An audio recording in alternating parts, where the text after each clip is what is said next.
샬롬 청년 여러분 반갑습니다. 김신호 목사입니다. 12월의 첫째 주일 대림절 둘째 주일에 인사를 드립니다. 벌써 12월입니다. 매년 이맘때쯤이면 한 해가 끝나간다는 생각에 우리 마음이 허전해지기도 하지만 또 연말연시 분위기에 휩쓸려서 괜시리 우리 마음이 들뜨곤 했었지요. 그런데 올해는 좀 무덤덤하게 느껴지기도 한데요. 그래도 예수님이 오심을 기대하고 기다리는 대림절 기간은 시작되었고 달력에는 빨간색 성탄절 날짜가 기록되어서 어김없이 다가오고 있습니다. 우리가 할 일은 무엇일까요? 기다리고 기대하면서 하나님께 기도하며 우리의 시간을 채우는 것이겠지요. 여러분 한 주간 수고 많으셨고요. 오늘 예배를 통해서 새로운 한 주를 살아갈 힘과 믿음을 충전하시기 바랍니다. 그럼 12월 5일 대림절 둘째 주일 청년 예배를 하나님께 드리시겠습니다. 사도신경으로 우리의 신앙을 고백하겠습니다. 나는 전능하신 아버지 하나님 천지의 창조주를 믿습니다. 나는 그의 유일하신 아들 우리 주 예수 그리스도를 믿습니다. 그는 성령으로 잉태되어 동정녀 마리아에게서 나시고 본디오 빌라도에게 고난을 받아 십자가에 못 박혀 죽으시고 장사된 지 사흘 만에 죽은 자 가운데서 다시 살아나셨으며 하늘에 오르시어 전능하신 아버지 하나님 우편에 앉아 계시다가 거기로부터 살아있는 자와 죽은 자를 심판하러 오십니다. 나는 성령을 믿으며 거룩한 공교회와 성도의 교제와 죄를 용서받는 것과 몸의 부활과 영생을 믿습니다. 아멘.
함께 기도하겠습니다.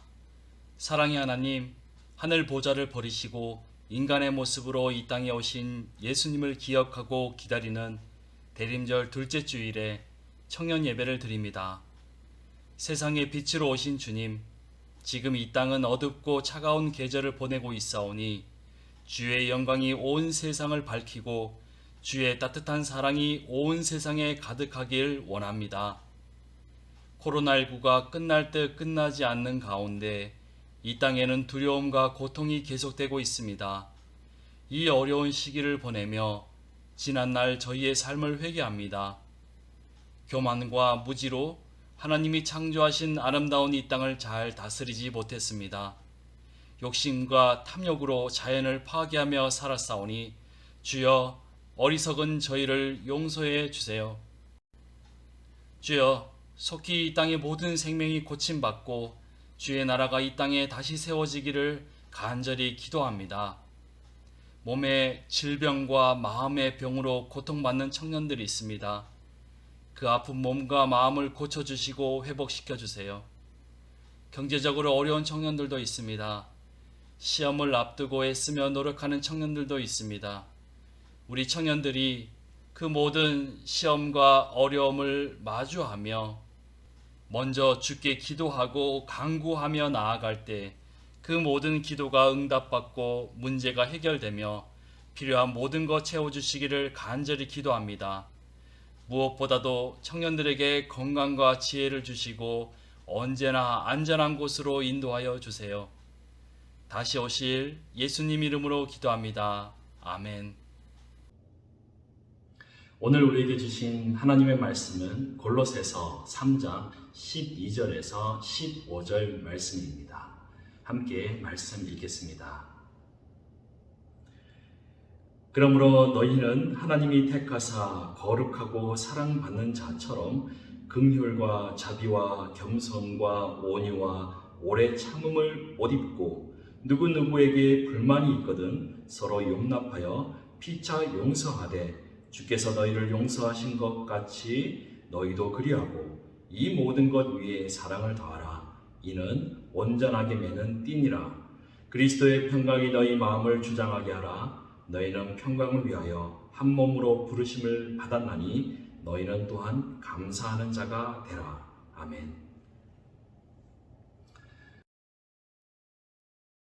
예배 오신 청년 여러분들을 주님의 이름으로 축복합니다.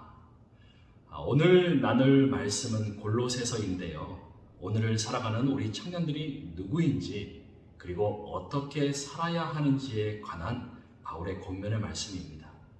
그러니까 그리스도인의 정체성과 함께 삶을 대하는 태도에 관한 가르침이라 할 수 있겠습니다. 오늘도 골로새서의 배경과 함께 골로새서가 무슨 말씀인지 전체적으로 배워보는 시간을 가질 텐데요. 말씀을 통해 우리를 향하신 하나님의 은혜와 사랑을 깨닫는 귀한 시간 되시기를 소망합니다. 골로새서 역시 앞서 살펴본 에베소서, 빌립보서와 같이 바울이 감옥에서 기록한 말씀입니다. 바울은 62년경 로마 황제의 재판을 기다리면서 2년 동안 감옥에 있었는데요. 지난번에 말씀드렸듯이 바울은 비교적 자유로운 가택 연금과 같은 그런 형태의 감옥에 있었고, 그래서 외부 사람과 다소 자유롭게 교류를 하면서 편지를 주고받을 수 있었습니다. 때문에 바울이 이 서신을 보낼 당시 그는 비록 갇힌 몸이었지만 오히려 감사하다는 말로 골로새 교회 성도들을 위로합니다. 당시 골로새는 지금의 터키 지역으로 동서문물이 교차하는 길목에 위치하고 있었습니다. 때문에 이것은 교통과 무역의 중심 도시로서 일찍부터 이단 사상과 철학들이 성행했습니다. 그 결과 골로새 교회 성도들 중에는 금욕주의, 율법주의, 천사 숭배, 영지주의 사상에 빠진 사람들이 있었습니다. 비록 골로새 교회는 사도 바울이 직접 세운 교회는 아니라 할지라도 바울로부터 복음을 받은 에바브라가 세운 교회였기 때문에 바울은 골로새 교회에 큰 애착을 가지고 그들에게 복음을 전해주고자 했습니다. 말씀에 앞서 방금 제가 언급한 금욕주의, 율법주의, 천사숭배, 영지주의에 대해서 먼저 쉽고 빠르게 설명을 해드릴게요. 금욕주의는 말 그대로 인간의 본성, 욕망을 억제하고 참아냄으로써 도덕이나 종교적 이상을 이루려고 하는 사상, 태도입니다. 한마디로 참고 인내함으로 더러운 육체의 죄를 용서받고 구원받는다는 말입니다. 율법주의 역시 율법을 아주 디테일하게 잘 지킴으로 구원을 받고 의인이 된다는 사상인데요. 금욕주의나 율법주의에 대해서 바울은 오직 예수 그리스도의 은혜로 말미암아 구원을 얻을 수 있고 하나님 앞에 나아갈 수 있다는 말로 반박합니다. 천사 숭배는 그대로 천사를 숭배합니다. 마리아를 숭배하는 자들과 비슷하지요. 천사나 마리아가 나의 수호신이 되어서 도와준다는 건데요. 성경에 그런 가르침은 없습니다. 오로지 성령님이 우리를 위해 중보하신다는 말씀은 있지요. 이 정도로 하고요. 영지주의에 대해서 말씀드리겠습니다. 영지주의가 조금 어렵습니다. 역사가 오래되었고 다양한 개념과 형태로 나타나서 초대 그리스도 교회에도 상당한 영향을 끼쳤다 볼 수 있습니다. 영지주의는 하나님은 영이시고 선하신 존재이기 때문에 악한 물질 세계를 창조할 수 없다고 합니다. 하나님은 그 아래에 있는 등급이 낮은 신이 이 세상을 만드는 실수를 범했다고 합니다. 그래서 이 세상은 악하고 치유될 수 없다고 보는데요. 인간의 육체도 부정한 것이라고 합니다.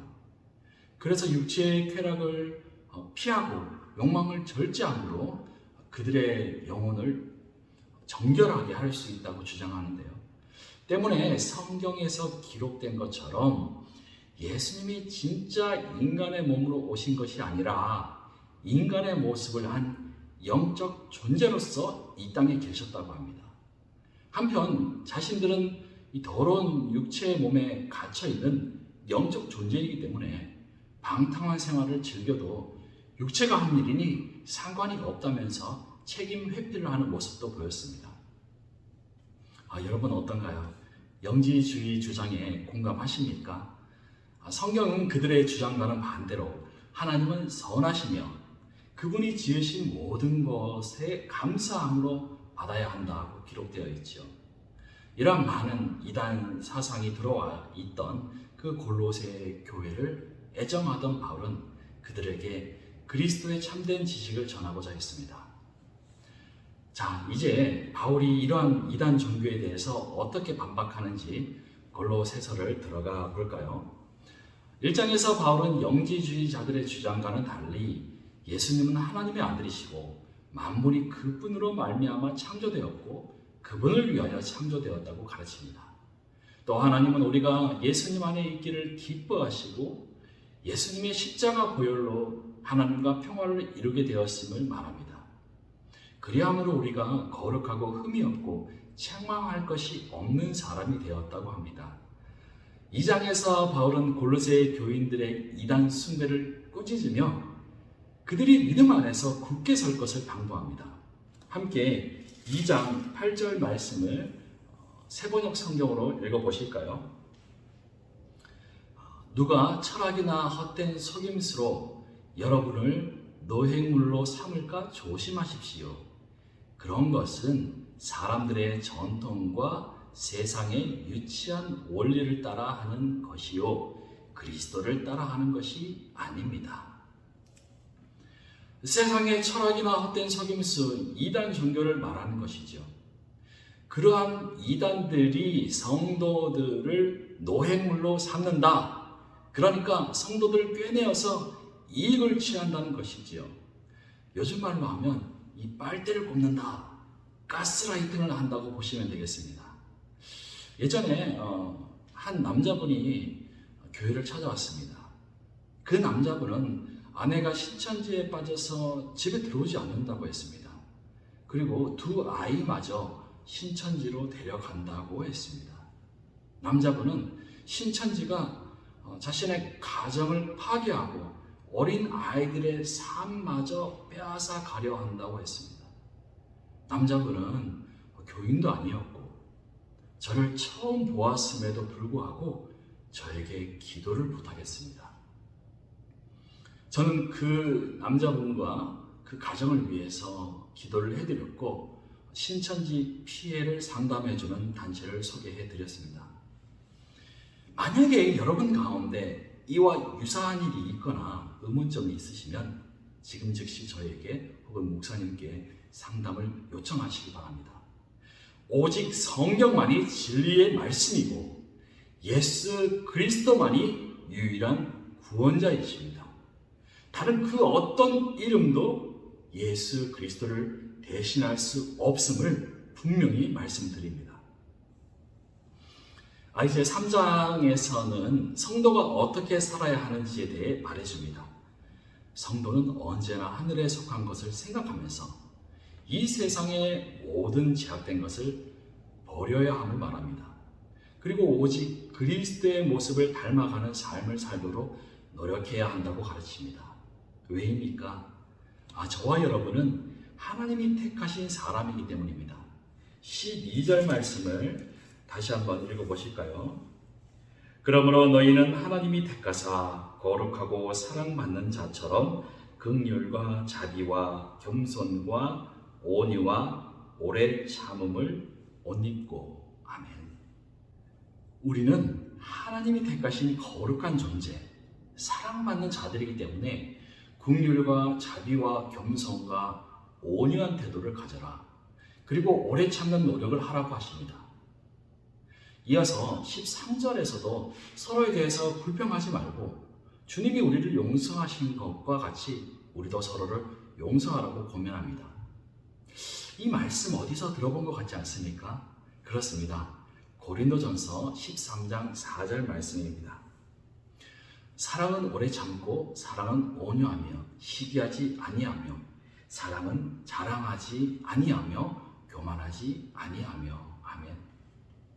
바울은 고린도 교회에 사랑하라고 권면한 것처럼 골로새 교회 성도들 역시 주님이 우리를 사랑한 것처럼 사랑하라고 말씀했어요.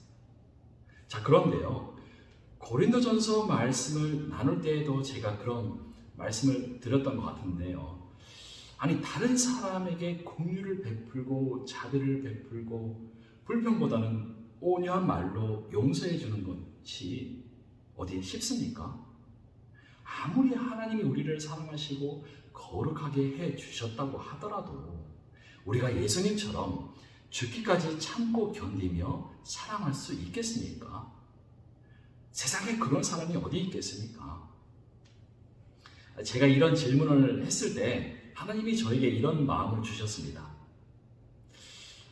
제가 처음 아내를 만났을 때 모든 게 다 예뻐 보였습니다. 하는 말과 하는 행동이 모두 다 사랑스러워 보였습니다. 데이트 약속 시간에 늦게 와도 용서가 되고 밤 늦은 시간 자고 있는데 전화가 와도 마냥 고마웠습니다. 지금은 어떨까요? 좀만 늦어도 짜증이 납니다. 자는데 깨우면 막 화가 납니다. 아무 말도 아닌데 제가 상처를 받습니다. 그땐 괜찮았는데 지금은 왜 이럴까요? 14절 말씀 함께 읽어볼까요? 이 모든 것 위에 사랑을 더하라. 이는 온전하게 매는 띠니라. 아멘. 그때는 모든 말과 행동과 생각에 사랑으로 덮여 있었습니다. 사랑으로 우리 둘 사이가 꽉 메어져 있었습니다. 한마디로 사랑의 눈이 멀었던 것이지요. 여러분 걱정 마십시오. 지금도 저와 아내는 사랑하고 있습니다. 이 사랑이라는 능력은 오래 참을 수 없는 사람도 참게 만듭니다. 교만한 사람도 겸손하고 젠틀한 남자로 바꿔줍니다. 불평하고 잔소리가 끊임없는 여자분도 온유하고 자비로운 여성으로 변화시켜줍니다. 그래서요, 사랑은 우리가 구해야 하는 성령의 은사인 것입니다. 자, 오늘부터 사랑하는 능력을 달라고 기도해 보시기 바랍니다. 우리가 좀 솔직해지자고요. 우리는 원래 사랑을 잘 할 수 있는 사람들이 아닙니다. 그래서 사랑의 은사를 구해야 합니다. 주님이 우리에게 베푸신 사랑, 그 사랑을 나도 할 수 있도록 구하시고 또 내 안에 사랑이 있다고 확신하시면서 그 사랑의 능력을 사용해 보시기 바랍니다. 3장에서 바울은 가정 생활에 대해서도 잠깐 언급했는데요. 아내들은 남편에게 복종하라고 권면합니다. 그렇게 하는 것이 사람으로서 마땅히 해야 할 일이다 합니다. 결혼하신 남자 청년 여러분들, 이 말씀 들으니까 좀 위로가 되지 않습니까? 자, 봐봐. 이 성경에 아내가 남편에게 복종하라는 말씀이 있잖아.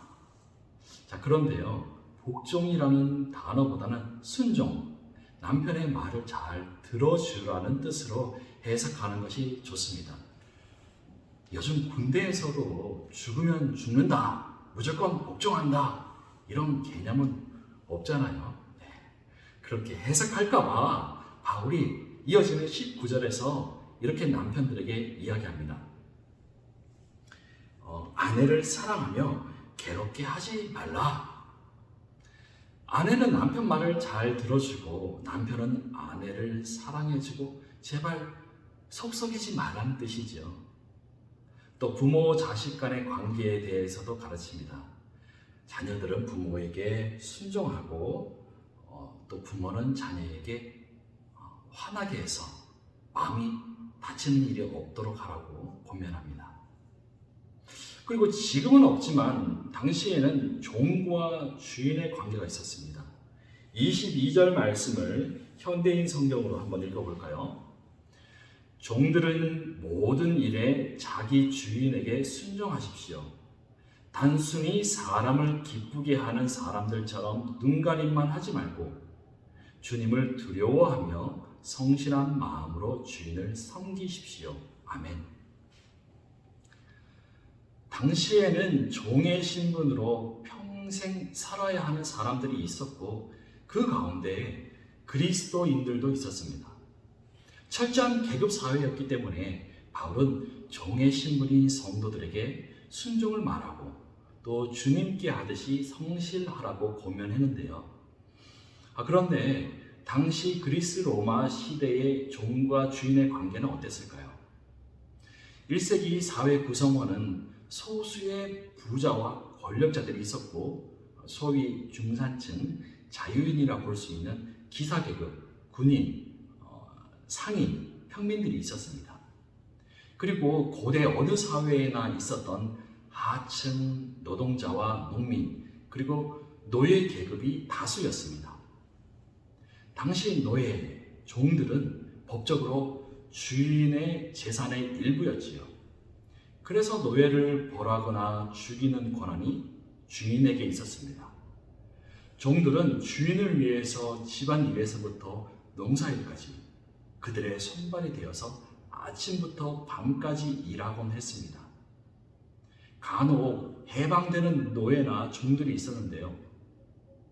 오히려 밥벌이가 쉽지 않아서 계속 종으로 살기를 청하는 이들도 있었다 합니다. 1세기 중반에는 노예들의 신분이나 처우가 개선되기도 했는데요.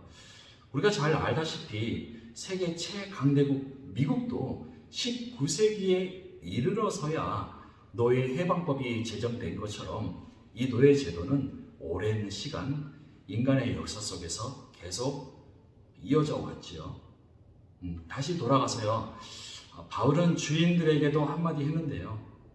그들도 하늘의 하나님을 주인으로 모시고 있으니 그들에게 속한 종들에게 정당하고 공정하게 대우하라고 권면합니다. 이제 바울은 4장에서 이 모든 일을 잘 감당하기 위해서 항상 기도하고 깨어 있을 것을 당부합니다. 그리고 감옥에 갇힌 자신을 위해서도 기도해 줄 것을 부탁했습니다. 또한 믿지 않는 사람들을 대할 때는 지혜롭게 행동해라, 그렇게 또 가르쳤습니다. 끝으로 바울은 자신과 함께한 동역자들을 소개하면서 골로새 교인들에게 마지막 인사를 건네는데요. 바울은 자신이 복음 사역을 잘 감당할 수 있음은 여러 동역자들과 교회 성도들이 있음을 말합니다. 오늘 우리 역시 이 땅을 살아갈 때 나 혼자의 힘으로는 살 수 없는 법이지요. 가족이 있고 이웃과 동료들이 함께 있어서 힘들거나 외롭지 않게 잘 살 수 있음을 깨닫습니다. 또한 그 모든 사람들은 하나님이 우리에게 주신 선물이기도 한데요. 바울은 그들과 관계에 있어서 긍휼과 자비와 겸손과 온유와 용서함으로 사랑의 관계를 잘 맺으라는 말씀을 하고 있습니다. 왜입니까? 다시 한번 말씀드리지만 저와 여러분은 하나님이 선택한 거룩한 백성이자 하나님의 사랑을 받고 있는 존재이기 때문입니다. 이것이 그리스도인이자 기독 청년으로서 우리의 정체성이고 또 이 악하고 험한 세상을 대하는 우리의 삶의 자세인 줄 믿습니다.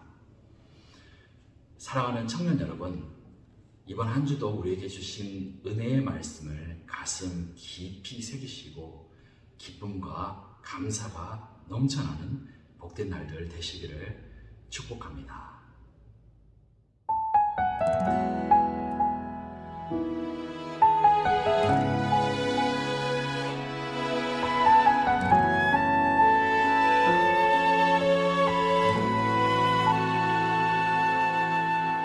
이 세상을 살아가는 동안에 나의 힘을 의지할 수 없으니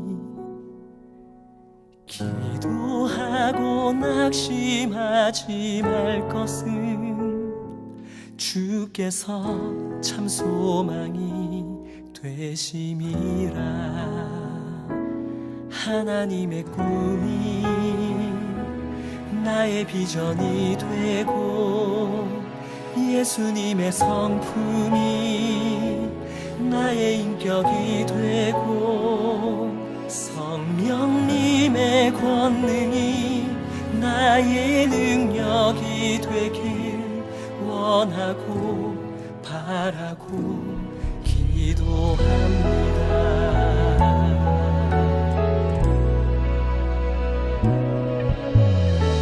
세상을 살아가는 동안에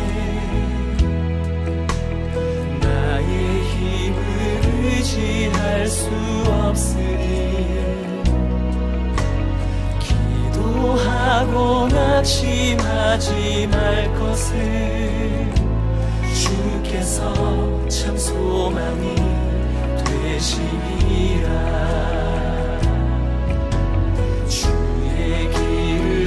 걸어가는 동안에 세상에 거두지할 수 없으니 감사하고 낙심하지 말 것을 주께서 참 기쁨이 되시니라. 하나님의 꿈이 나의 비전이 되고 예수님의 성품이 나의 인격이 되고 성령님의 권능이 나의 능력이 되길 원하고 바라고 기도합니다.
비전이 되고 예수님의 성품이 나의 인격이 되고 성령님의 권능이 나의 능력이 되길 원하고 바라고 기도합니다.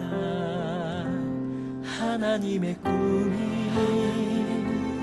나의 비전이 되고 예수님의 성품이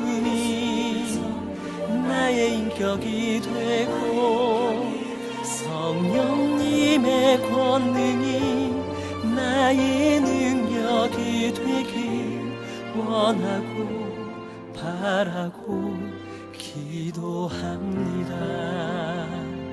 원하고 바라고 기도합니다. 원하고 바라고 기도합니다.